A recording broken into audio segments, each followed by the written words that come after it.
সৃজন ছন্দে आनंदे अब तू गया बेटा, अब तू गया देख। আপুদের ছেলে একটা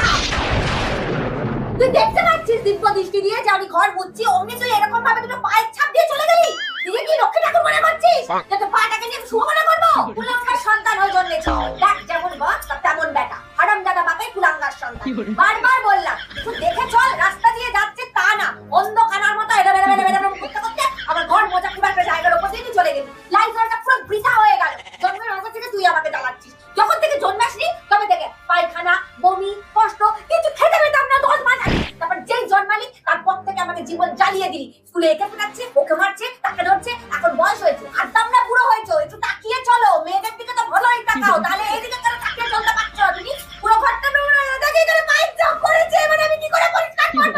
বারবার বলেছি তোর ব্যাপারে এরকম কাজগুলো করিস না তোরা মাকে চাকর মনে করিস তাই না মা হচ্ছে প্রিয় ঝি তাহলে যা যা ঝি নিয়ে আয় দেখ কত টাকা নেবে মাইনে বুঝতে পারবি তখন তোর বাপ আর তোর দুটোই আমরা আগে শুকিয়ে যাবে একদম এই আমি বলে দিলাম তোরা ভূত পেয়ে উঠেছিস তোদের কোনো শুকাবি না একদিন তোর মা থাকবে না যখন আমি মরে যাব তখন তোরা বুঝতে পারবি তোদের মায়ের অবদান কত এক তোর হারামজাদা বাপ সে কোনোদিন বুঝতে পারলো না যে তার বউ তার জন্য কত কিছু করেছে শুধু আমি তোদের জন্য মুখ রোগড়ে কেটে গেলাম এই সারা জীবন না তার বালতি নিয়েই মরলাম আমি গ্র্যাজুয়েট পড়াশোনা করেছি তোদের থেকে ভালো চাকরি পেতাম তখনকার যুগে চাকরি ছিল এখনকার সবসময় জব বিক্রি করতে সবাই কিন্তু তখন তো চাকরি পাওয়া যেত তাও আমি চাকরি করিনি তোদের জন্য খুঁজতে গেছি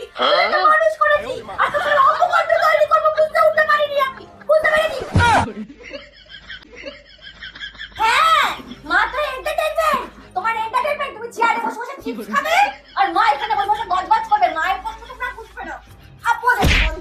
हे प्रभु हे हरि राम कृष्ण जगन्नाथ।